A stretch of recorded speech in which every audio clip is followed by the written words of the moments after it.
wanted to tell you what my hair transplant was like and what I did or did not do. So let me just explain to you first of all, because people have asked me in the past, so when are you getting your procedure done? And I'll explain to you first what they did. Because I was going to do a live on this, but then it was like, this thing's going to be like 12 hours long. There's no way in hell. But I just decided not to do a live on it because it really doesn't matter. People are not going to sit there and watch me get my hair transplanted for 12 hours. But just to describe to you what it's like, it was not painful. The most painful part was getting the small Novocaine injections in the head, in the forehead, in the back where I have this big diaper on the back of my head right now. Okay, that's where they took the donor hairs out, which are, by the way, the reason why people go bald on top is because of DHT, dihydrotestosterone. So if you have high levels of testosterone in your blood, or naturally you have high testosterone, or genetically, they will convert to dihydrotestosterone, which basically just makes the hair follicle wilt.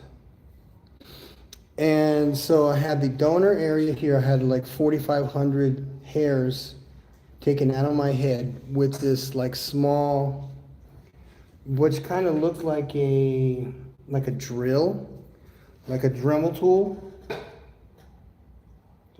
It looked like a Dremel tool, and so she is the doctor, injected me with just lines and lines and lines and lines and lines of Novocaine, and it's no different than having any kind of dental work done.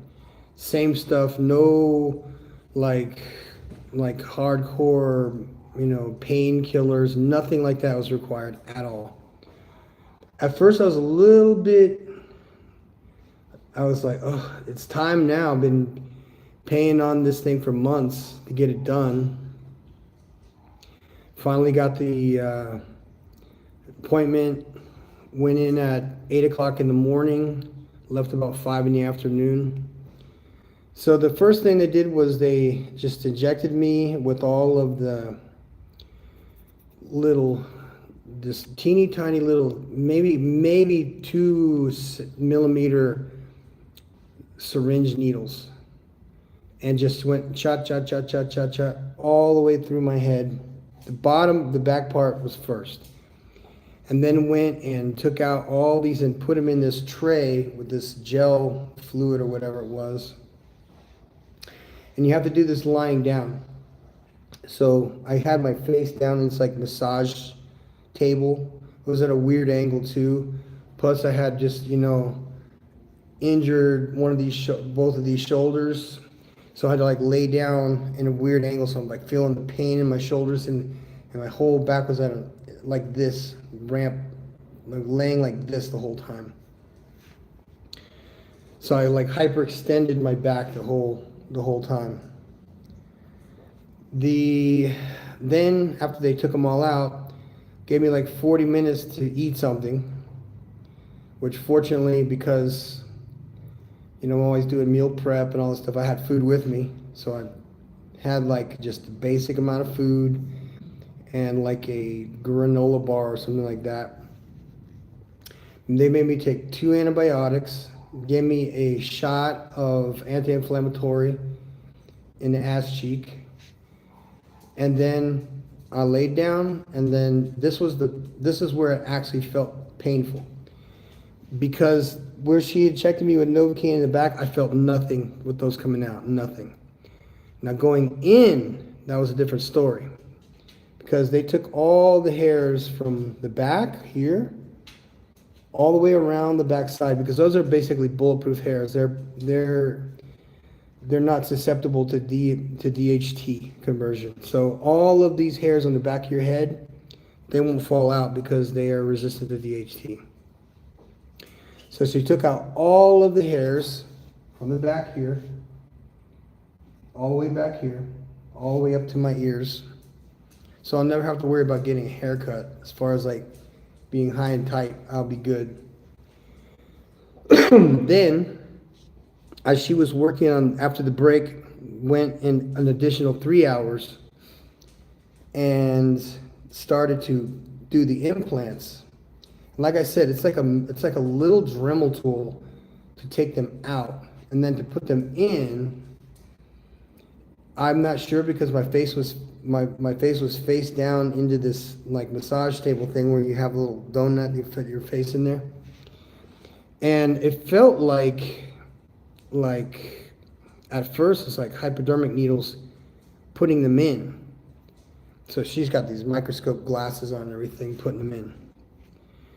But I said, well, did you put Novocaine up front? Because I'll be honest with you guys, I was feeling every fucking one of those going into my head. Just like that. Boom, boom, boom. And I have good hair here.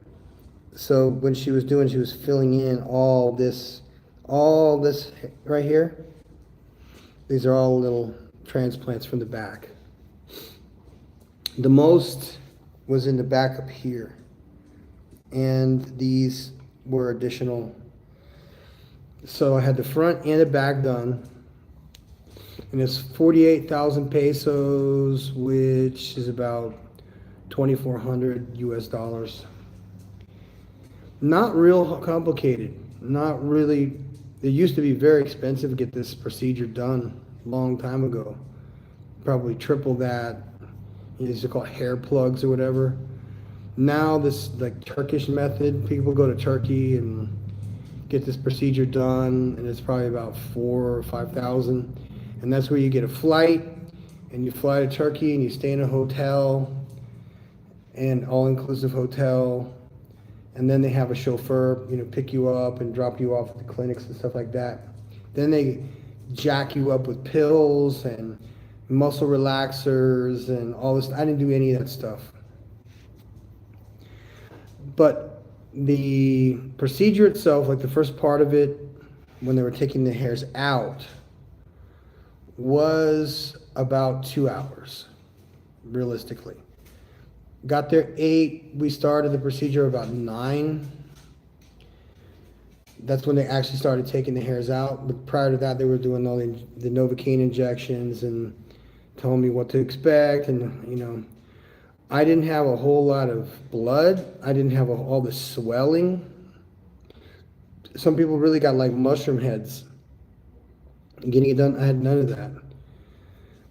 So I had like a nice full head of hair before I came there. They shaved my head, and then they went down with the razor, cut it down even further. Even when the lady was taking the hairs out, she actually had to go over my head some more with the razor to take more of the surface hair off. And she was actually complaining to one of the technicians that did the shaving of the head. She was like, oh, Cynthia. And she had to shave me again. But it was really not uncomfortable. It was just really weird, being stuck in a chair for that long. So if you're really not a person that can sit still for any period of time, it's going to be hard for you. But I didn't have any trouble at all. It didn't hurt. The only thing was when they started doing the second part for the inserts in the back, I was like, whoa, wait a minute. Did you put Novocaine? Well, she actually went and took her time and put like rows, like, planting a farm. Hey, shh. Planting a farm like this. And then went back and filled in all the spaces in between. That's what happened. That's what they did. They took all the hairs out and put all the hairs in. What's up, man? Good to see you. Took all the hairs out of the donor area, set them in a tray in some special synovial fluid or whatever it's called. Now the second time, like I said, the Novocaine injections in the back. Let me tell you something. The most painful part of the whole procedure is getting the initial Novocaine shots in front. Because they'll pinch your skin like this and then put the teeny ass needles in there at an angle like this. So she was just shooting me in like the folds of my skin. And then when you get to the top of the head, where you have very little skin, brother, let me tell you what. straight on, just like this, like a sewing machine or a tattoo gun, going straight in the head. No pain, no gain. It didn't hurt, and it was really not that bad. But like I said, the initial healing.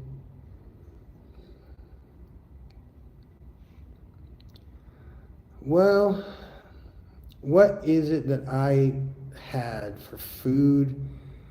Well, I'm not really. You have to have food with the antibiotics. They gave me 2 antibiotic pills that were like this big, and they gave me a injection in the ass cheek for anti-inflammatory. They gave me another anti-inflammatory pill on top of that. But I've not had any appetite whatsoever, period, since I've had this procedure done. In fact, I didn't drink any water from the night before all the way through the entire day. And there was a reason for that, because I wanted to get this shit over with. I did not want to have to get up to piss every 10 minutes or every half hour and stop the procedure and delay this whole thing by 10 minutes. I was like, screw that. Get me in there, do what you got to do so I can get out. Because there was really no, I just wanted to get it done. So I'll explain to you once again real quickly how they did it. They started from the back. They took all the donor hairs out of here with like a little Dremel tool. And it was pretty simple. It was like a teeny tiny little tool. You could hear it going, rrr. And because she injected my whole head with Novocaine, I didn't feel anything. And it just went like jing, jing, jing, jing, jing, jing, jing. So basically the most painful thing about it was being bored. But it really wasn't boring, because I had basically put my face down in this massage chair type of thing where you got your face down in the donut, and I fell asleep. I went to sleep for the 2 hours that I was laying down there getting all these hairs pulled out of my head, because I didn't feel anything. And the second part of it, that's when I was feeling everything. They were like injecting me with the Novocaine again, because I was like, dude, you guys did not put enough Novocaine in my head, because I'm feeling every one of them little hairs. It feels like like a 7-level screwdriver going into my head like this over and over again, but that is what happened when they put the implants in one at a time. Now, when it came to the front up here, you see up here, these are like the widow's peaks that I've had probably my whole life. She says, you're really not bald up here. You have little baby hairs up front, and if we applied some minoxidil and this other treatment to it, that'll probably all grow in. So this was a kind of a big deal. Now, what am I doing for curing? And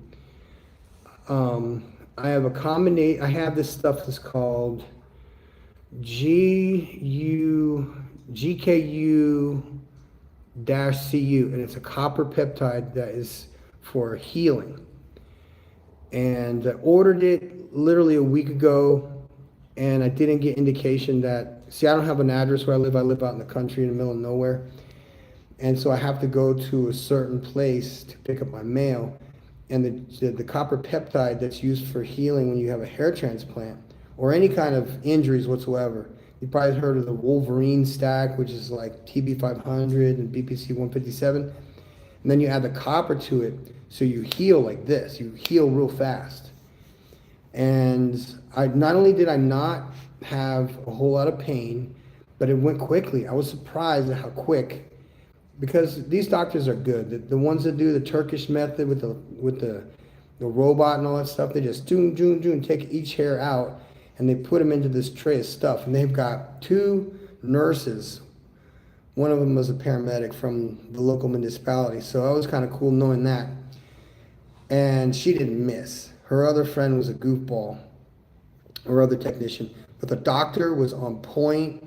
She was just like a machine, just taking these out, because it was a machine actually, taking them out of my head, putting them into this tray, took a 40-minute break, and then when she went to install them, went to implant the rest of them, they had taken the stuff from the donor area in the back and started putting them in the front. And then at the very last part of it, I had to lay down on my back.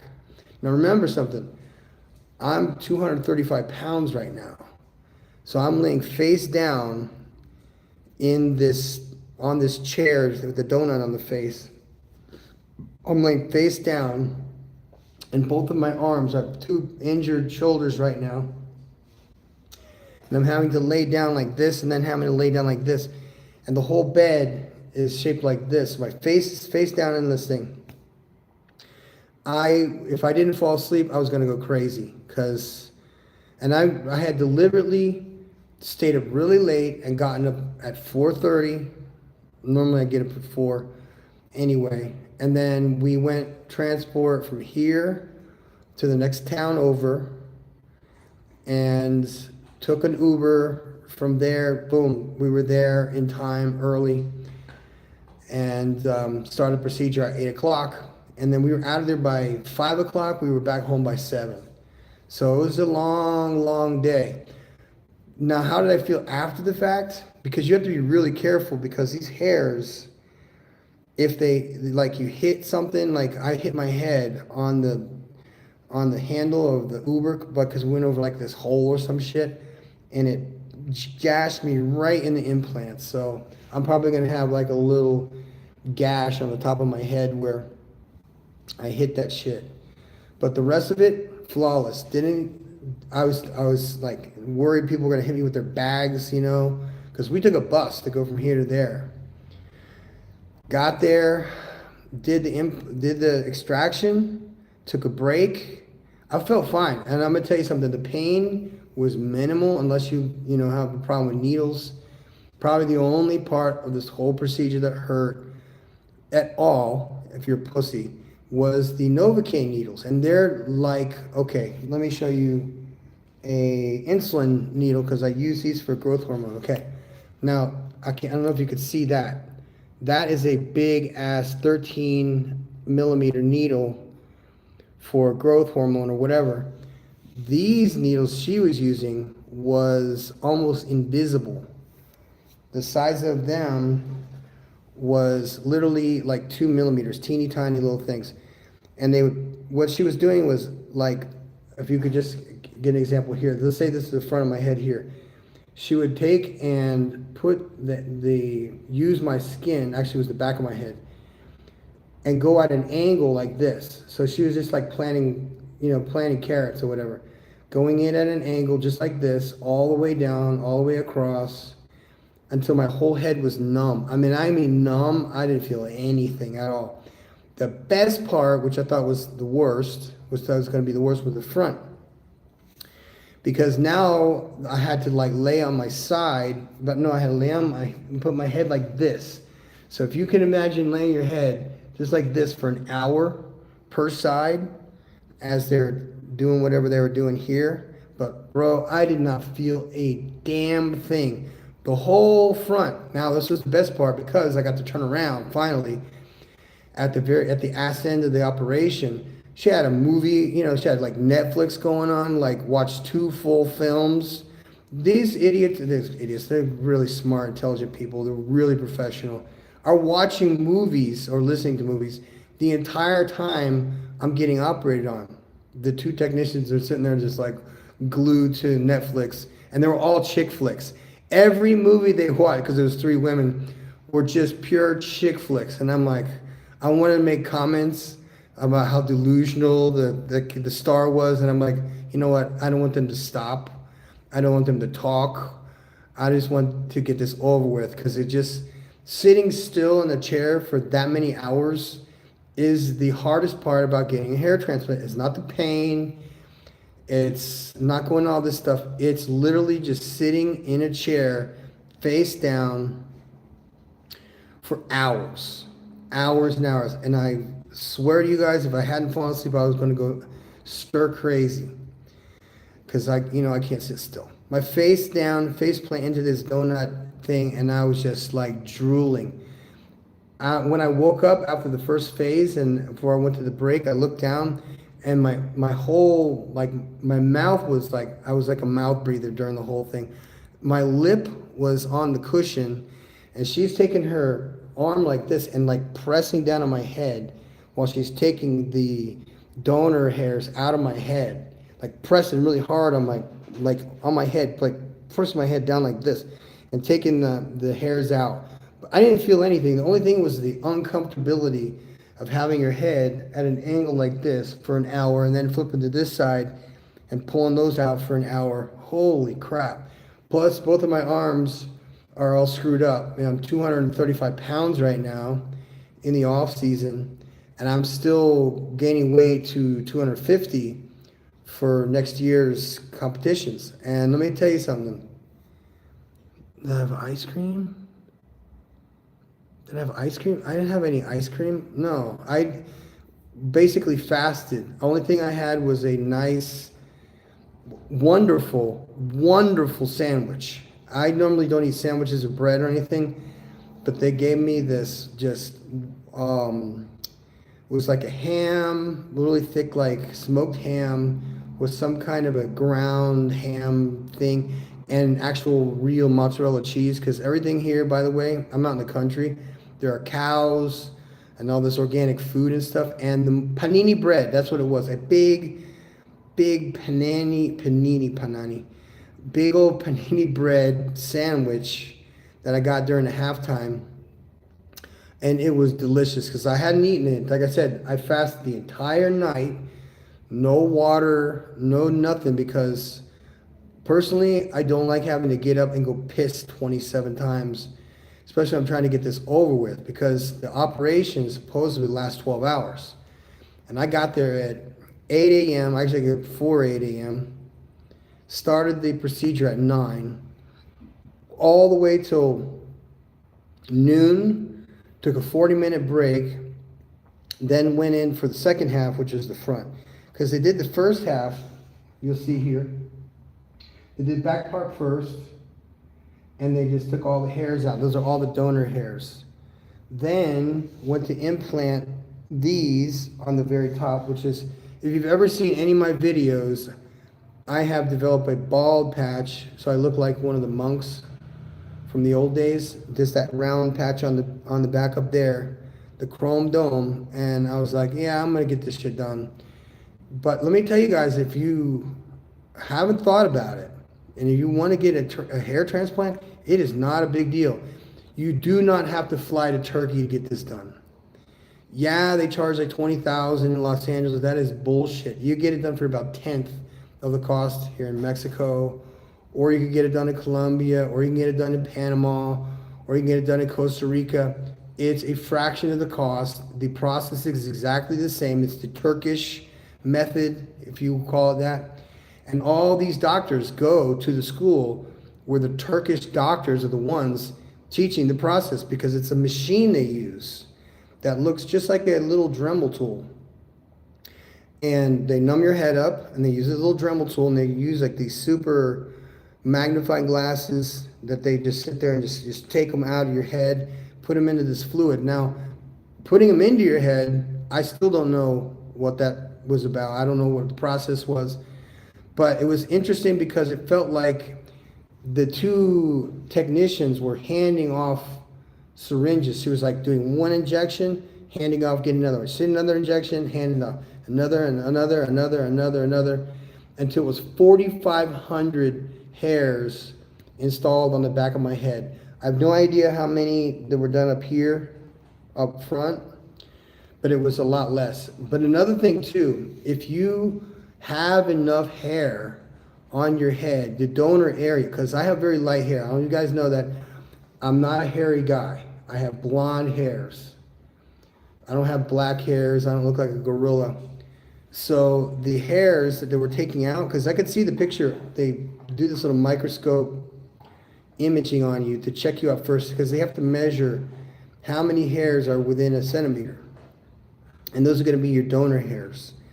I have a lot of blonde hairs. I have a lot of black hairs. It's a mix. So I was able to see on the monitor exactly how my hair looked under a microscope. And she was telling me, she goes, see right here, these are the transplantable hairs. We're going to take all these out, and we're going to take those, and we're going to put them into the synovial fluid, or whatever this shit's called. And then we're going to come back after the break and implant them all into the areas where you're bald-headed. I'm like, all right. So they did the first part within 2 hours. They took all the hairs out of my head. Look, check it out. Check it out. all this area, this diaper that I have on the back of my head, right up there, all that there, took out one hair at a time, just like this. Wasn't painful. I'm telling you guys, if you're gonna have a hair transplant, go to Mexico and get it done. It's not a big deal.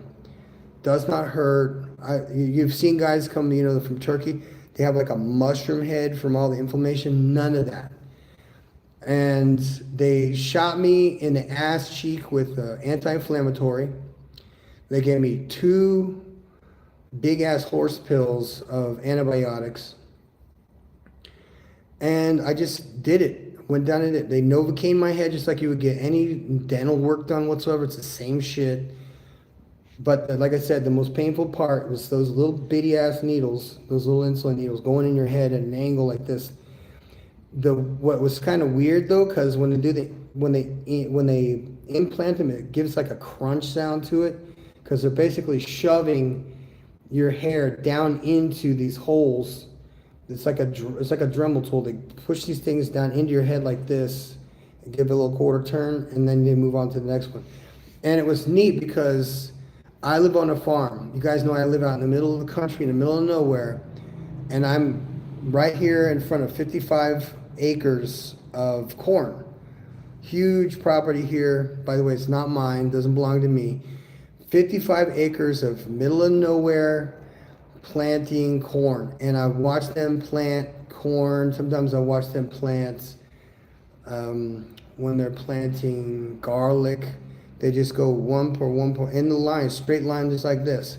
That's the same way they did my hair.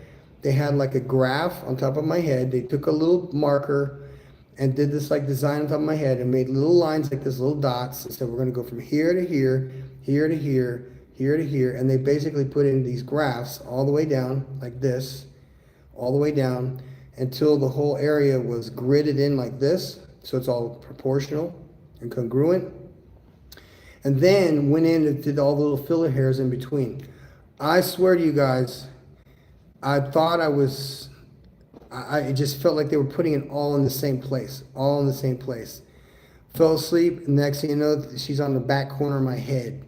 So it went from the front, worked all the way to the back like this, the implants, then had me like twisted my head like this on this damn massage chair, and my arms are fucked right now.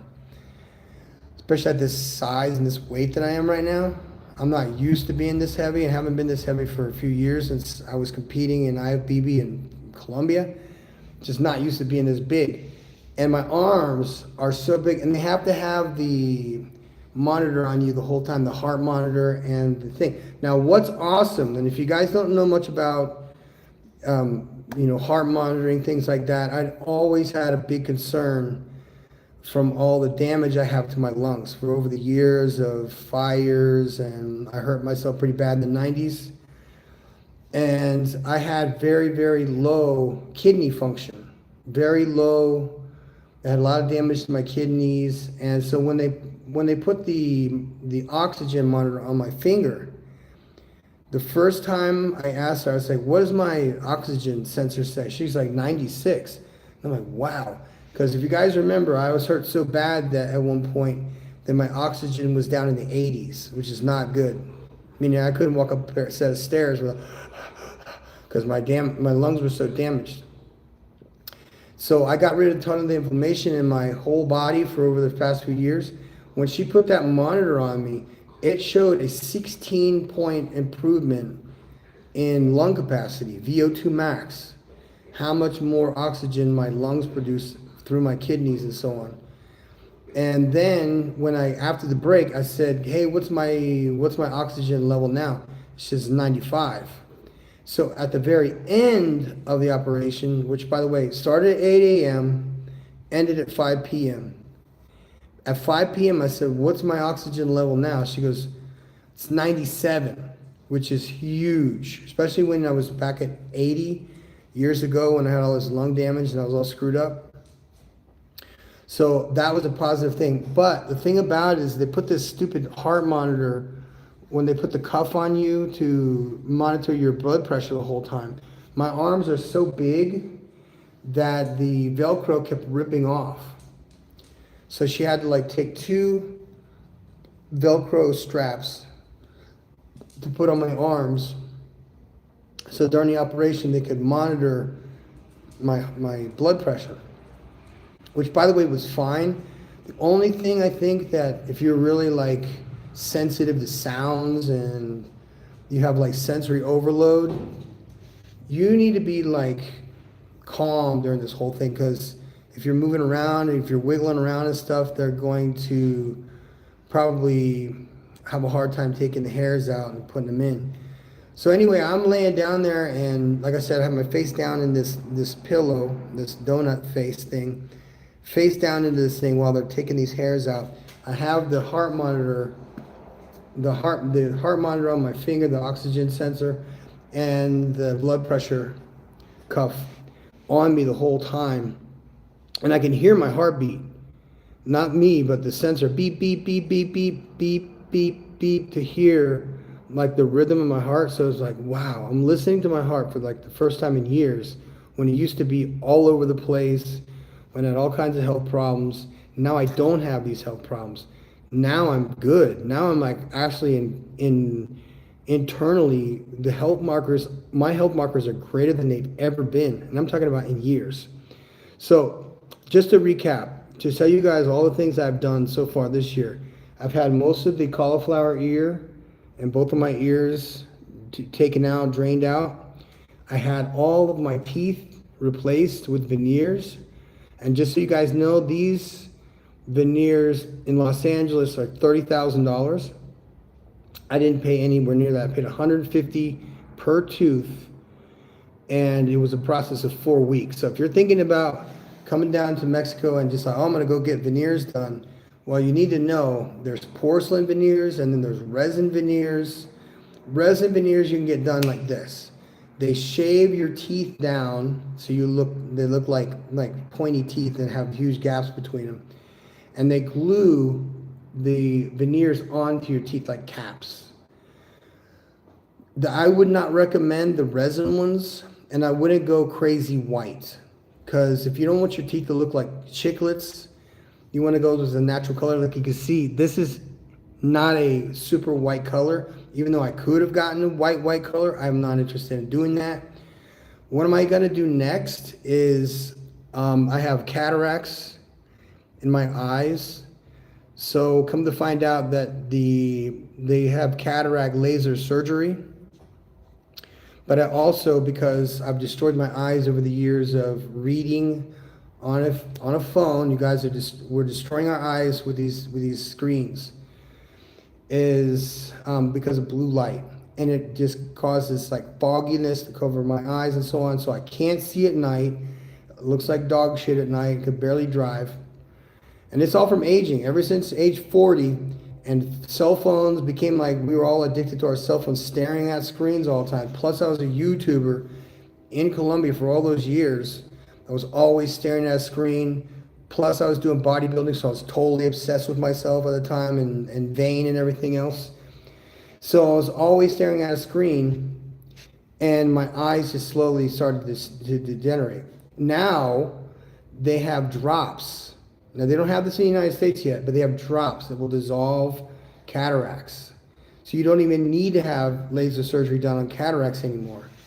So I go to this eye doctor, and just so you guys know, I'm doing this as a process. There's no rhyme or reason why I'm doing it other than self-improvement. I fixed my teeth because, if you guys know, I had my teeth knocked the fuck out jumping a ramp, on a bike, and came down face first and smashed my face in, broke my nose, teeth. And so, and I would do it all over again. I would, in a minute. I don't care about wrecking. I've been racing bikes for years. But I got my teeth done. I got my ears done. They cleaned my ears out. Now, I always thought that I was hard of hearing, and a lot of the tinnitus I have, which could be Havana syndrome, is because people use Q-tips and shove these things in your ear, which is not the reason why you need Q-tips. So I had cauliflower ear, and it basically I closed up the hole, the hole right there for my ear, so I couldn't, my ear canal. It was so closed up like this. But I went to this one of these clinics, and they had these long tubes like this, and they poured this stuff into my ear, and it like sizzled and all that stuff, and it melted all the wax, and it removed a lot of the inflammation in my ears. Come to find out, one of the reasons why my ears are so sensitive, because of, not just cauliflower ear, but because I'm dehydrated. I was like, what are you talking about? I drink tons of water. No, you don't drink enough water. None of us drink enough water. The lady cleaned my ears out, went to the other side like this, boom. It took like 3 hours. Okay, so it's not an easy process, especially after the surgery on my ears to get all that done. Reduce the inflammation and change my diet. No more seed oils whatsoever. Reduce inflammation. Now, basically all I ever do now is work on my, not just appearance, but my internal markers, my health markers. Is my blood pressure on point? How is my cholesterol? Turns out I was not taking in enough salt, and I stopped using table salt. I exclusively started using sea salt. Himalayan salt is great and all, but sea salt is where it's at. It's cheaper. You can get like 2.5 pounds of the stuff for like 50 cents, and it's straight, good stuff. So I've been using that on every kind of food. I'm using coconut oil, avocado oil, and olive oil, and of course beef tallow, and only good butter to cook everything I cook with. And I cook all my food because you have to be really careful when you diet when you're doing bodybuilding. So I reduced my cholesterol. I started taking all the right supplements for my heart health, cholesterol health, so I wouldn't have long-term problems in the long run. Now they have all these peptides that are really good for you to reverse aging, reduce inflammation, remove visceral fat, to, if you're insulin resistant, to fix all that stuff. All of it played a part fixing myself. Now the next thing I'm gonna do is get my eyes, get new lenses put in my eyes. This was the best shit ever because I went to this eye doctor who's trained in California, spoke perfect English, and he's like, for $2,500, I can do both of your eyes, replace lenses, get rid of the cataracts, and they gave me these eye drops, like I said, to fix that. Get all the lenses, get my lenses so that I can not just read close but far away. And piece by piece, little by little, but listen to this, you guys. When he did the eye exam on me, they put these drops in my eyes and then did this like laser, well, they did like a LiDAR scan on my eyes.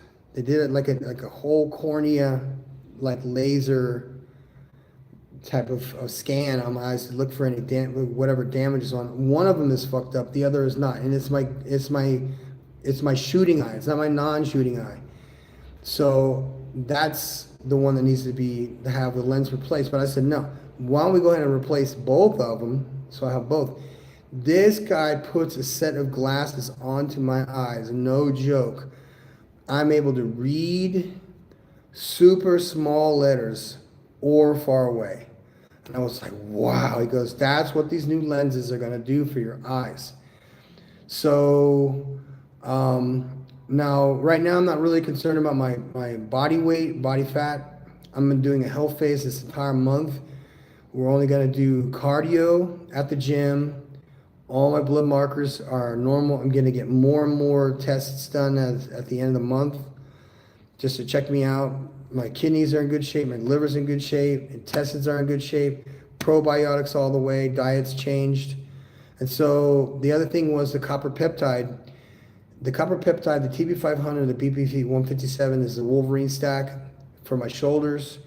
Plus, I'm getting stem cells. Stem cells here, for $250. They do one in the arm and wherever you need. So I'm going to get stem cells here in these shoulders, both knees, and in my hips. Because, dude, my hips are shot from doing heavy squats for all those years. Causes them with back pain, have a hard time standing up straight. But listen, you guys, at 53 years old, I'm doing pretty good. My face is looking good. I've lost a lot of the, the old, if you look real closely, I used to have just tons of wrinkles here. The bags under the eyes, because I'm an insomnia, I had an insomnia so bad, this is just a matter of time, but it's a matter of hydration and all the right peptides. Growth hormone is another factor. Growth hormone's over the counter here, so you can go to the pharmacy and say, hey, give me a box of growth hormone for the whole month. And it might cost you $450 for the whole month. And if you want to reverse your aging, these are the things you got to do in order to. Plus, you need to get all the hormone panels done.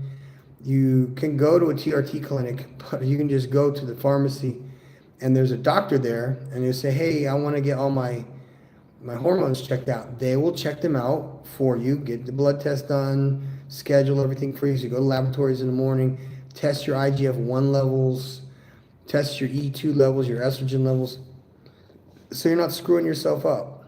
Because most of us, I'd say the majority of adults at this age, unless there's something wrong with you, you don't go to the doctor for shit. Me, I want to look better, I want to feel better, but I also want to live to 120 years old. So I'm doing all the stuff. I haven't got the red light therapy lights yet, but sauna is in the works. You guys know that I'm building a huge castle over here from an old ruin, which I want to have all kinds of guest suites. I want to do like a holistic retreat type of place for people who really want to like reverse their aging. Because guys, I'm in the middle of nowhere, Mexico, where it doesn't just take one plane trip. It takes 2 plane trips to get out here. And then even to get from the airport to here, either takes a bus for an hour or an Uber ride. But once you get here, this town has eye doctors, hair transplants, plastic surgery, dental, anything anti-aging that would be like luxurious and expensive in Los Angeles is dirt cheap here, and it's the same procedure, which is why I got my hair transplanted. Because what a better way of showing people you don't have to look old, especially us 50-year-old guys that are all jacked. Do you realize how handsome and good looking you can be after the age of 40 when you've got your money right and you learn that you've been eating like dog shit your whole life? You can turn your health markers around like this and get your value way up, because people, regardless of how rich you are going to judge you based on how you look. Why not put that money to good use? Fix your face, fix your teeth, fix whatever is wrong with you and get it done. I mean, some of you guys don't want to do the gym thing, and I understand that because it's hard work, but you're going to have to do hard things. This was not a big deal. Why? Because all my health markers are in place. This did not hurt. All the healing is going to be just a matter of time. Because look, they took all the hairs out of the back of my head, all of them, out of the back of my head, at least my little black hairs anyway, with a Dremel tool. I didn't feel shit because they shot me up with 47 injections of Novocaine all in my head. When I finally went to the second phase of this, and I'm laying down, I'm like watching Netflix while she's like operating on my head and planting these little hairs, all this. And I was like, that's all it took. That's all it took was one whole day. Now, I'm going to tell you something. My teeth were a different story. My teeth, they did a mold first because I had this one wrecked. They had to put a bridge in here. Now, if you guys don't know, bridges and implants and all that stuff are very expensive. So I didn't go the cheap route. I went the right route, which is putting a bridge instead of putting in implants. So they took this tooth out and they shaved down these 2 teeth next to it, because I had this tooth knocked out, and put this implant in temporarily while they're 3D printing 3D printing porcelain, getting all my porcelains done. I guess they're done in the States, but they do this LiDAR scan on your teeth and your mouth to make sure you're not all screwed up. But what's cool is instead of having braces, They shave down your teeth that are all crooked, and when they put the implants in, they're perfectly straight. They're perfect. Like there's no errors. Like biting down on stuff, not a big deal. It doesn't feel weird. And the total cost, which what I said, anywhere between 20 and 30,000 US dollars to have these teeth done, cost me 150 per tooth. The first week, because I had some dental work that needed to be done, and they didn't want to put the bridge in if I had like a tooth infection. So every week I would go back, they would take the implant, the temporaries out, and they would put like a antibacterial or antibiotic gel inside of it, clean me up a little bit more, and then put the implants back in. And by the fourth week, all of my implants were ready to be installed, ready to be done. All the veneers I had done, ready to be done. I'm telling you guys, do not get resin. They look like shit. They're faster, they're cheaper, a whole lot cheaper. But if you really want to look good and look natural, get porcelains done. And then they have the diamond ones or whatever. Those are like 10 times as much. I didn't need all that. I wanted some nice looking teeth that were straight, that I could bite into, could talk on camera. You know, I volunteer as a teacher, so I help like little kids and stuff. And I want to look good in front of all my students, in front of their parents, in front of whoever else is going to be watching. So I got my teeth done. I got my ears fixed because my ears were a mess. You know, it's not like I'm competing in jiu-jitsu anymore or doing any of that stuff. So why walk around with, you know, clown ears with a cauliflower ear? Yeah, it's cool and all, but I'm 53 years old now. I needed to fix my look so I look good when I'm older. And if you haven't noticed, there are a lot of dudes that are over 40 years old that are going to the gym, that are taking care of their fitness, and they're looking great. We're actually improving with looks over time instead of degrading, because I don't want to be one of those 90-year-old guys that has to walk with a walker. I want to look good, you know, well into my hundreds. So if that's something that you've been thinking about doing, definitely consider going to Mexico or going to any of these Latin American countries who are really advanced. I'm talking about first world level treatment. You can go to Turkey if you want. It's a long ass flight, or you could just go to anywhere in Latin America, and for a fraction of the cost, get your teeth done.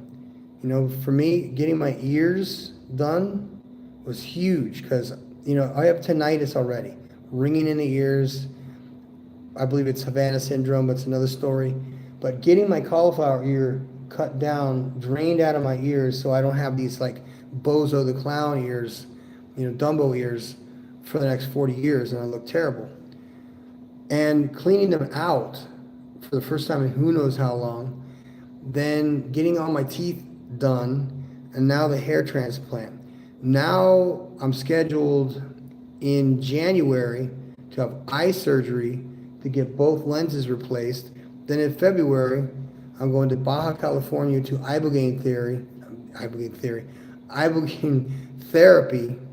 So if you guys don't know what that is yet, ibogaine therapy is the way to go if you're a veteran, period. And so I think it's going to be a huge, huge benefit, especially for health markers. I've had nightmares for years. I've had insomnia for years. And so I think that's one of the best things you can probably do for yourself is to fix yourself physically, mentally, and spiritually, period. Across the board, you fix those three things, life will be a whole lot easier. You don't have to worry as much. You look better, and you could go on into your 70s, 80s, 90s, 100s, 120 in my case, looking good, feeling good, and not feel like an old man. I don't want to look like an old man. People 30, 40 years ago, 50-year-old men like me didn't exist. Guys with muscles, guys that can run, can ride bikes, and I'm still jumping ramps like I'm 14 years old in a BMX track. So don't give me no shit about being old. That's nothing. So I'm loving this, the fact that I got this done for as little as I did, which by the cost, where the cost was 48,000 Mexican pesos, which is about $2,400 to have a whole back and front done. So I have to wear this diaper on my head for another day. Then I have all these other things I gotta take.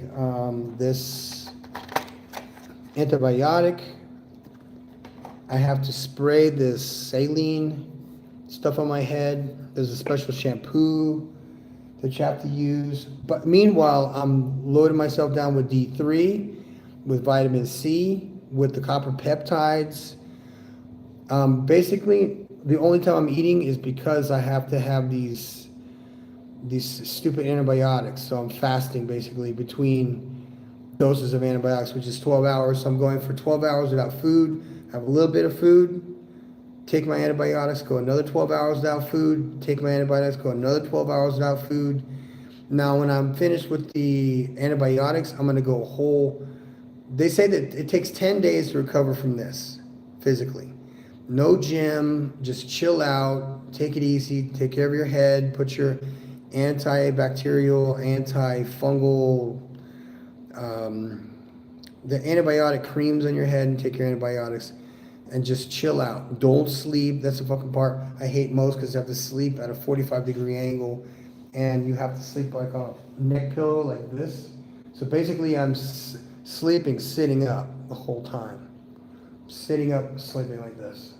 Not comfortable, especially when I have all these like painful like miniature injuries going on at the same time. And just so you guys know, I did not hurt myself doing jiu-jitsu or boxing. I did it because I was walking downstairs in the middle of the night and one of the dogs pissed on the fucking floor, and I'm wearing flip-flops. And if you guys ever worn flip-flops and wet floors, and I slipped and fell down the fucking stairs, and doing my judo breaks, put my hands down on the sides like you break yourself when you fall.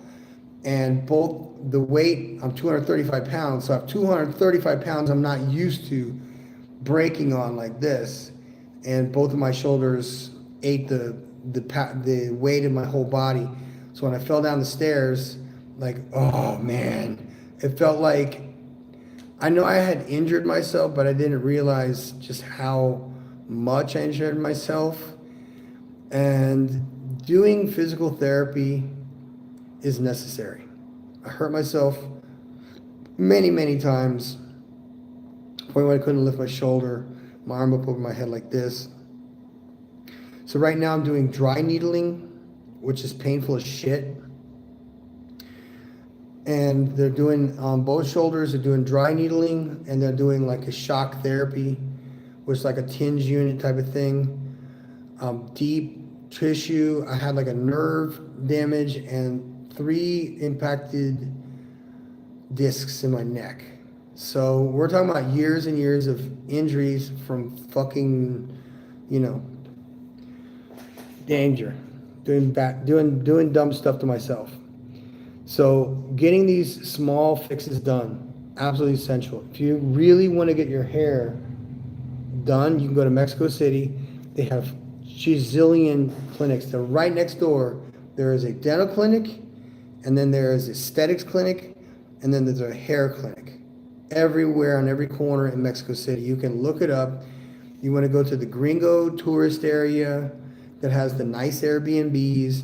You stay in a nice Airbnb. Then on Monday, you go get your preliminary hair thing done where they look at you with a microscope on your head, which is cool because you get to see like how much hair you have in the donor area on the screen. They're looking at you with a little microscope camera. And by the way, all these nurses and doctors are all educated in California. Some are educated in Turkey doing this transplant surgery stuff. So that was very helpful. They know all about nutrition. They know about, probiotics, antibiotics, and the way you're supposed to really take care of yourself. Because these hairs are only temporary. They'll be here for about a week. But it's the root itself that you have to be careful of. Because if you bang your head on something like I did, you could dislodge the roots, and once you have no more donor hairs, that's it. You can't go and get more done. Those are out permanently. So you have to be really, really careful for the next 10 days to not do anything that's going to, hurt your head or whatever. But you got to take all your stuff. You got to take real good care of the stuff. You have to take it easy. You can't sleep on a normal pillow. I had to like go and get the old satin sheets out of the bachelor's closet because satin sheets don't stick to your hairs.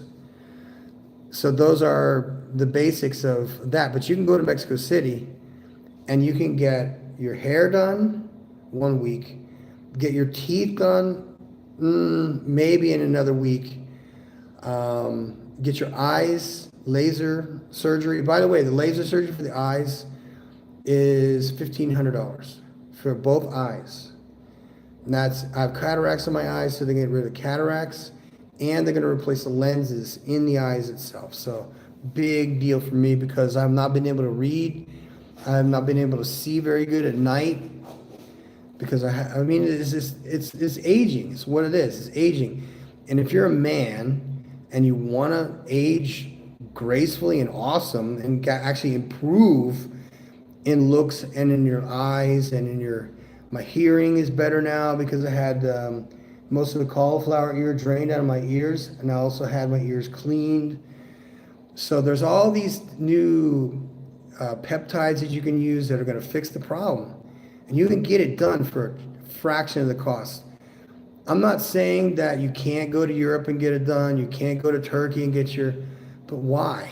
You have state-of-the-art places here in Latin America. Really, honestly, the best place to go for eyes, teeth, hair replacement is Mexico. If you want to get a facelift, if you want to get, if you want to get tit job, whatever plastic surgery you want done, you could get it here done in Mexico. If you're a woman, I would probably go to Colombia. You want to get a BBL, go to Colombia. If you want to get boobs, go to Colombia. If you want to get a facelift, go to Colombia. Because they, just like in Mexico, measure the distance between your eyes, and they can measure proportions. See, what people don't realize is there's a formula for beauty for women. And the distance of your eyes here should be the same distance as this here, right here. So they might fix your nose, they might fix your teeth, they might fix your jaw, they might put fat into your cheekbones so you have more of a slender look. They have laser liposuction. I don't need laser liposuction. I've got a six-pack. But just like most guys, when you're in the off season, like I'm in right now, I'm 235 pounds with a six-pack. But the back fat, like love handles, you can do what's called laser etching. You don't even need to get liposuction done. They basically take these strings, and they, instead of having a big long like suction tube they used to stick in there and like suck you out like that, now what they do is they draw your abdominals like this perfectly, like perfect, the way they're supposed to look on the movie 300 where they painted them on. They basically go and they suck out the fat in between the stomach muscles like that. So if you have a fat stomach and you may have like this much fat on top, what they'll do is they'll take these little strings and they'll run this laser all around your abdominals. I'm definitely getting my love handles done because you're born with so many fat cells. Sometimes they're expanded, sometimes they shrink, but they're always there. But if you get them taken out, like physically sucked out of your fat ass, they don't come back. So I'm told. Especially if you're really health-minded and health-focused, if you want to look good, that's the only reason I'm doing it. I'm not doing this because I'm vain and no, I'm 53 years old and I'm a 235-pound bodybuilder. But I want to look good on into my 70s, 80s, 90s, 100s, 120s, and feel good and be light in all the right places and be strong in all the right places, because mortality is measurable now. Now you can reverse aging. I don't know if any of you guys knew this stuff, but the whole Ozempic thing, that stuff is venom. It's made from Gila monster venom. It's not good for you. There's new stuff out now. There's retatrutide. Retatrutide is like the fourth generation of GLP-1s. You can lose weight faster than a Tijuana crack whore on those types of peptides that heal your hair, heal your skin, takes away all your wrinkles. This stuff sounds miraculous. Actually reverses addiction. You ever heard of this? That actually affects the part of the brain, which is the pleasure sensor, which when people who are depressed eat, eat sweets and stuff like that, suddenly they don't want to eat anything. They don't want to eat any junk food. People who drink alcohol or do drugs, they're chasing that pleasure. This stuff is supposed to be a weight loss drug, a GLP-1 that is fixing your cholesterol, reverses, horrible addictions that you might have, and it reverses your organs, it fixes your mitochondria. There's all these things that they figured out, and it's all available here in Mexico. The next thing I'm going to do, I already told you guys, I'm getting my eye surgery done. I had my teeth done. Is getting stem cells. What they do is they actually take your own stem cells, and they grow them in a laboratory and inject you with your own stem cells. So you're not getting like some baby umbilical cord from some aborted fetus or anything like that. You're getting your own genetic stem cell code. How they do it, I don't know, but I'm getting the IVs done with methylene blue, NAD, and my own stem cells. Then injecting them into my shoulders, because I have both injuries in my shoulders, into my, I guess down in the, not in the muscles in my obliques or anything like that, but like into my hips. Because all these, from years and years of doing heavy squats, I've screwed my hips up so bad.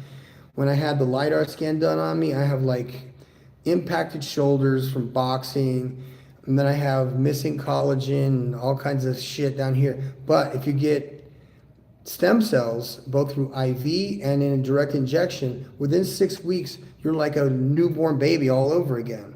Why not? It's $250 to get all these injections done in all the right places so you reverse your aging. It's ridiculous. You can get the same process done in the States, but it's 10 times the price. I priced out all these procedures from the hair transplant, which was $18,000. In Los Angeles, it's $20,000 to $30,000. Ridiculous. My teeth, where I had my veneers done, the price that I quoted in Los Angeles was $20,000 to $30,000. 60 grand to have hair and teeth done. Screw all that. Then to have my ears done, which was to get the cauliflower, all the hardened the cauliflower ear basically, because I couldn't even lay my head down on a pillow at night. It just stung all the time, stung constantly. Plus, the cauliflower was so bad that it like closed up so I couldn't hear shit. But the doctor told me, it's like, this is really not the issue. It's inflammation plus dehydration. So if you can get a handle on your diet, start taking these right peptides, you won't have inflammation anymore. Inflammation causes all the health problems, a cascade of health problems all the way down the line, which is a reason why I don't have mushroom head today. If you've ever seen guys get hair transplants from Turkey and stuff, they have like, the Karate Kid bandana on the next day, and they take the bandana off and the whole head is like a giant mushroom. None of that. I didn't have any of that because I had inflammation under control before I went and had the procedure done. When you watch these videos of guys getting hair transplants in Turkey, they have a shit diet, they're out of shape. So you're seeing a direct result of inflammation where they're having the operation done. Plus, they're in agonizing pain. These dudes are crying. I'm like, give me a break. I just had the same procedure done. I did not have like Vicodin pills beforehand. And, I had 2 gigantic horse pills of antibiotics, an anti-inflammatory injection in the butt cheek, and that was it. No painkillers, nothing. It was just like you go to get your dental work done, which is a totally different story. When you go get dental work done, the Novocaine is the same stuff they put in your head, and it lasts 5 or 6 hours. So my whole head felt like I was wearing a hat for the whole ride back to my house from the clinic. So you can go to Turkey. It's 14-hour flight from the States, roughly, depending on the tailwind. Then you got to stay in a hotel. They also send you a chauffeur to pick you up from the airport, which, by the way, when you fly into Istanbul, Turkey, it's all medical tourism. Medical tourism for teeth, all kinds of BBLs, hair transplants, all kinds of crazy surgeries that you can get done in Turkey. It's only beneficial to you if you live in Europe or the UK. Because then, if you're flying from the UK, a round trip flight is 145 pounds, which is nothing. Or you don't have to go that far, you go right to Mexico. Some dudes just cross the border in San Diego and go into Tijuana, get all this work done, then get back, take a taxi to the border, walk across the border, and go home. That's how easy it is. Or you can fly your ass to Turkey and do all the sightseeing and shit, but you're gonna be fucked up from the 14-hour flight and give you jet lag so bad you'll feel half dead. So I'm just doing the shortest distance between 2 points, which is A to B.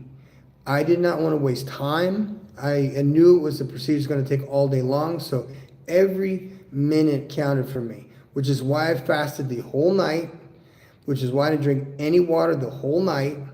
And you know what happened? I didn't have to piss every fucking half an hour. Now remember something, you're having an operation, an actual operation done, where you have to lay face down for 8 hours. So I'm face down into this, massage table with a donut on my face. I'm drooling. I just fell asleep. And I woke up 2 hours later and they're like, "Oh, you sleepy?" And I have been sleeping the whole time. I'm like, look on the floor. I'm seeing this, me drooling on the floor. And didn't have, post-operation pain. It felt like a little tight, like I was wearing a really tight hat. But other than that, no crazy. Look. Does it look inflamed to you? I might have a little bit of inflammation right here, but that's just like scabbing and shit. Not a big deal. You see, it's not real crazy discolored or anything. It looks, you know what I mean? All that, you see all those little dots on my head? That's all transplant. All that right there. And back here. See the back? No painkillers, just antibiotics. It was all local anesthesia.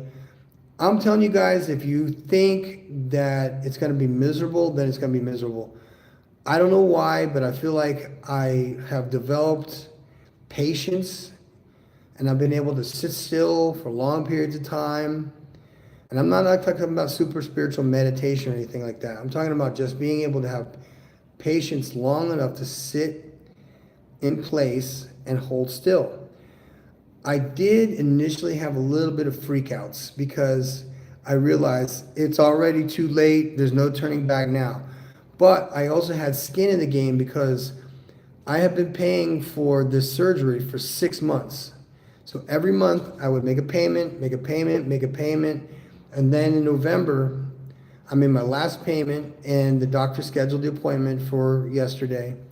So I was good to go. But let me tell you something, when you finally show up, it's like showing up to MEPS. It's already too late. You already signed up. You've already signed your life away for the next 4 years. You're already there. You're this committed that there's no turning back. There's no changing your mind at the last minute. Because number one, you're not getting your money back. And number two, why are you being a pussy? When now that I have faced the facts and said, okay, I'm already here, I might as well just deal with it. Because, man, I'm going to tell you something, that initial uncomfortability, that claustrophobia feeling, you'll get it like for the first 10 minutes. Then you got to sort of breathe and realize it's already too late. Just let's just get this over with. And I am doing like the 5 phases of what is it? 5 steps of grieving. The 5 phases of grieving, where you're trying to, and I'm like, well, maybe you could give me the injections just sitting up in a chair like this, so I didn't have to face down.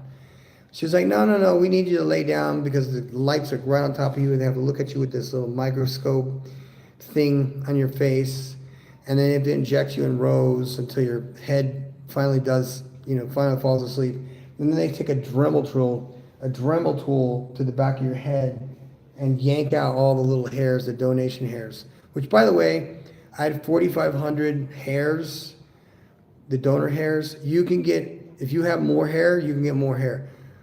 They didn't need that much. They needed 4,500 hairs out of the back of my head, which is just like basically like a nice big rectangular strip out of the back of your head, which is why I'm wearing this diaper on the back of my head like this. It gets taken out. They put this diaper on your head. Once that's finished, you take a break. It was 40 minutes long. I got to eat this beautiful panini sandwich. It was so delicious. Drink some electrolytes. And they gave me 2 gigantic horse pill antibiotics and an anti-inflammatory injection in the ass cheek. Laid down, boom, they started to do the implants to the area that I got it done. And that's when it felt weird, because you could feel like a crunch when they put them in, because it's like they take like a 7-level screwdriver, stick in your head and turn like this, like a quarter turn. But I can't see what's going on, so I have no idea. I have my face down into the donut. But I know that the 2 technicians are handing off syringes to the doctor, who's giving me 1 injection, boom, per spot, handing it off, switching out, boom, another one. Because the technicians are basically, all of your hairs, your donation hairs, are all in these trays that look like ground beef. You know when you buy meat at the store and it has like a square pad that separates the meat from like the styrofoam tray or whatever? It's like they had a bunch of those down into these fluid, this synovial fluid or whatever it's called, where they put all of your hairs in like perfect lines like this. Then when it's time for transplant, they take them and suck them up into these injector thingies and put them into the spots where they have it all laid out, because they have like a grid laid out on the top of my head where they went in and just put one, like a row of corn, like we were planting corn, they put in rows of corn, like just rows and rows and rows and rows and rows, and then coming back and filling in all the gaps in between. And then when it came time to the front, I was able to like turn around for the first time in hours, which finally I'm able to like lay back like this and have my head back. And they had Netflix on, which is all chick flicks they're watching the whole time. And so I was able to do that, but they really injected the front part of my head real good with Novocaine. I did not feel a damn thing. I'm just sitting there just like watching these delusional chick flicks while they're putting in the last portions of it. So that was basically it. Total cost 48,000 pesos, which I said was like 2,400 bucks. And like I said, I paid for this in advance, in payments. So when it came time to actually have the surgery, I had been paying on the surgery for 6 months. And I could have, you know what? I could have gone and had it done and paid monthly for 250 bucks a month until you're done paying it off. But I didn't want to do that. I went ahead and paid in advance. So it was come time to actually have the surgery. There was no hiccups whatsoever. I went in at 8 o'clock. I left at 5 in the afternoon. And, I looked like I just, had brain surgery or whatever, which is not a big deal. It was not a big deal to get this done. And I recommend it if you want to look good for the rest of your days, because those hairs that they take out, they're bulletproof from DHT. They're not susceptible to DHT. So if you have really high testosterone and you've been losing your hair since you were 25, 30 years old, now is the time to go get your hair done, because it used to be $30,000, $40,000 to get this done. Now it's 2,500 bucks. So, but to me, it's a steal, and you should get it done. Wherever you get it done, I would check them. I would first recommend checking on Google Maps, because Google Maps has a rating system of stars. And if it has 1 star and it has shitty commentary, you don't go there. But if they have 5 stars and they have like hundreds and hundreds of positive reviews, get it done. Why waste time? You know you're getting older. You can't keep dyeing your hair and covering it up. Just get it done and not go with a toupee. But plus, they put you on medication that makes your natural hairs grow. So you're stopping the hair follicles from falling out, and they're putting stuff on you so that your hair will continue to grow. And plus, they have all these new peptides that reverses your age. Crazy as it sounds, but I highly recommend anybody that's thinking about getting a hair transplant. For one, it's not that painful. Two, it's not expensive anymore. And three, it's just a matter of time. Now, the results are going to be like this. All of these little hair follicles that are there now are all going to fall out in about a week. Not a big deal, because it's the root that stays in there. Then in about a month, I'll have like a buzz cut, like stubble everywhere growing. Then in about 3 months, it'll be probably about ½ an inch. It says it takes up to a year to a year and a half to have a full head of hair, which I've seen some guys on YouTube who have really, really poor health. They're out of shape, they drink, they smoke, they don't pay attention to any of the rules, they eat like crap, that get these things. So if you can get all your health markers in order, handle your inflammation issues, then you're not going to have all the painful side effects. Like these dummies had, like, the one guy's like, my whole face is numb. And one guy, real famous YouTuber out of Thailand, he got his done in Turkey, and he's a bandana wearing guy. And they said, do not exercise for at least the first 2 weeks. Do not drink alcohol. Don't smoke cigarettes. Don't eat garbage food. No, the 2 days after this guy had his surgery done, he's already in the gym. He's in the gym doing cardio or whatever. But then that night, he's out drinking alcohol. One guy, which is a pretty inspirational story, one guy said that the only thing that kept him from getting a hair transplant was the fact that he had to stop drinking for a week prior to getting the surgery done. Which, to me, I stopped drinking when I was 28. So I'm 53 now. At 28 years old, I stopped drinking, so I have all these years of not having to worry about poisoning myself. But this dude is like, he was drinking, every single day, making money on YouTube and all kinds of stuff. And so he had like all this liquid cash that he would just go travel, drink, eat like shit. And when this guy had his surgery done, he had stopped drinking for about a year and a half. So he had less of a problem with the inflammation. But even then, he didn't have a good diet. He did not exercise. And then he had like the Karate Kid band that they put on your head to keep the blood from going in your eyes. And when he finally took the bandana off, like his whole head, mushroom head like this. So I had an advantage. I had an advantage because I don't drink and do not smoke, and I do not eat like crap. So if you can consider those 3 things in advance before getting a hair transplant, then this right here, hopefully in a year, I'll do a follow-up and say, okay, this is my year or year and a half afterwards. What do you all think? Because for the longest time, think about it. When I was a YouTuber in Colombia, I was doing videos every single, but I was also blasting all kinds of gear. I was also on kinds of orals that makes your hair fall out. And it was thinning. If you guys remember seeing Elon Musk back when he was in the PayPal mafia, he looked like dog shit. He had like 60-year-old man hair, and he had the implants done. And now look at his hair now. He looks pretty good.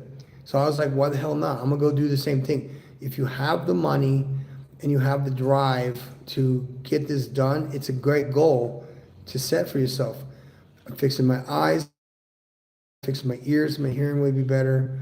I'm on retatrutide, so my organ health will be better, health markers will be better. Any kind of addiction issue I may have had, I no longer even think about.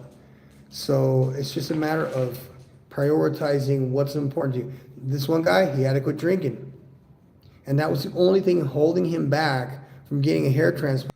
A single day, like not drinking, just so he could get a hair transplant. To me, it sounds kind of silly, but listen, it's worth the money. It's not that painful, and you don't have to go far to get it done. If you have any questions, do me a favor, write it down in the comments below. And remember, I'm still doing all the stuff I've been doing. I have not stopped doing what I've been doing. The only thing I haven't done is done YouTube videos because I'm working on my looks. I'm working on my fitness. I'm still competing now. You gotta remember something. I recovered from a seemingly hopeless state of mind and body to the point where doctors like, you got about 3 months to live. Well, that's been 4 years now. So I find no reason to have any excuses for doing what I do now, with the exception of I'm working on my looks so that I look good on camera and I look good in person. People treat you way better when you look better. If you dress like a poor, you're going to be either invisible or people are going to treat you like dog shit. Now I realize I'm not exactly, dollied up right now. One reason is because I have to wear button-up shirts because I can't wear normal t-shirts because it'll take my hairs out of my head. So I'm wearing button-down shirts every single day. I'm not dressing like a millionaire, but I'm also not dressing like a bum who just left the gym, because people treat you how you dress, period. If you have thinning hair, women are not going to want to talk to you. If you're overweight, women are not going to want to talk to you. If you dress poor, anything you say to a person with money will seem like a request. So these are very Machiavellian insights, but it's necessary.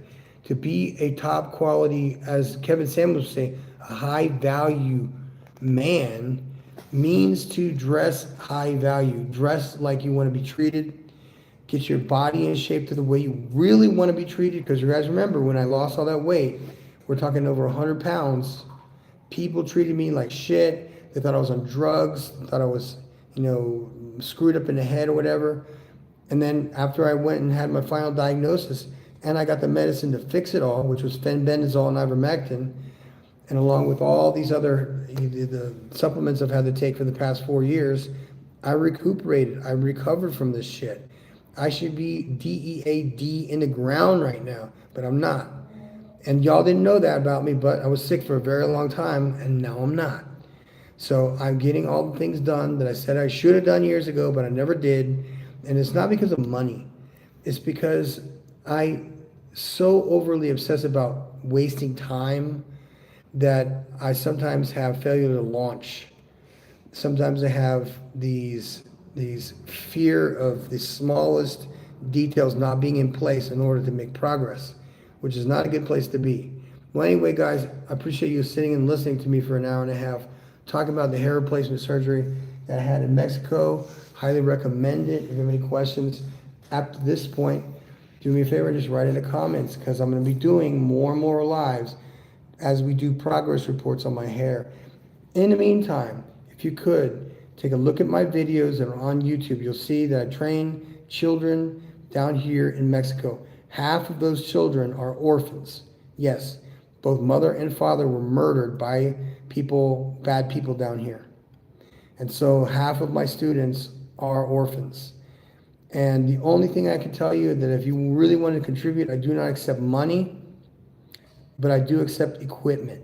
Equipment for these kids, very expensive stuff, because a full uniform, it's like $8,000. Don't need those things. All I need is like uniforms that, not used ones, but stuff that you can get on eBay or Amazon and have them shipped right to our P.O. box. So if that's what you want to do, if you want to contribute, we need gloves. We start school back up in January. All the kids need gloves. We're talking about 70 students need gloves, gardening gloves, rescue gloves, size 6. They need helmets that have the chin strap. They're going to need new reflective vests, the ones that are made out of gabardine and not the stuff that's flammable and made out of nylon, the good stuff with the reflective stripes on and everything. And we're going to get them all embroidered. One of our sponsors here actually does uniforms for the military, for the fire department, for the cops. And he is our sponsor for doing all of the printing that's on all the helmets, the reflective stuff, all the reflective lettering. If you saw one of my other posts, we have all new first aid kits, all new hats. All the kids need boots. By the way, boots, tactical boots in kid sizes cost about $45.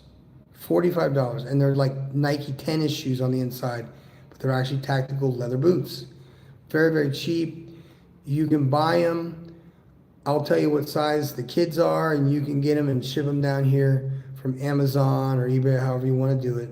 But that's how we accept it, because I would rather take physical material stuff than ever, ever, ever ask anybody for money. Not because I wouldn't be able to use it, but I just think it's better transparency that, once you start doing good things for, your kids and your program, it will expand. You will always have more kids coming. And the better that you look in person is how the people are going to respond to whatever your dedication is, whatever your program is. I decided that a long time ago, training adults have just become a waste of time because they know everything. And these are people who are out of shape. Why not start with the kids that are a new generation of kids that can be taught things that we were taught in the 80s and 90s, so they get taught well early on. This is the way I view the world now, is that adults, they're already corrupted. You can't fix them. So why not start with this new generation, teach them everything there is to know about paramedics, about the military, about how to, rank and file, do all these things to teach these kids to become well-rounded adults. So you have less delinquency, you have less people homeless, less drug addicts, less wife beaters, you name it. There's a better way of doing things, and I think it has to start with the kids. Half the kids, like I said, are orphans. And I want to be able to give these kids the equipment so they look great, because once they put on that uniform, they become wholly different people. Well, anyway, bros, I appreciate you listening. I am the professor, and I'm out.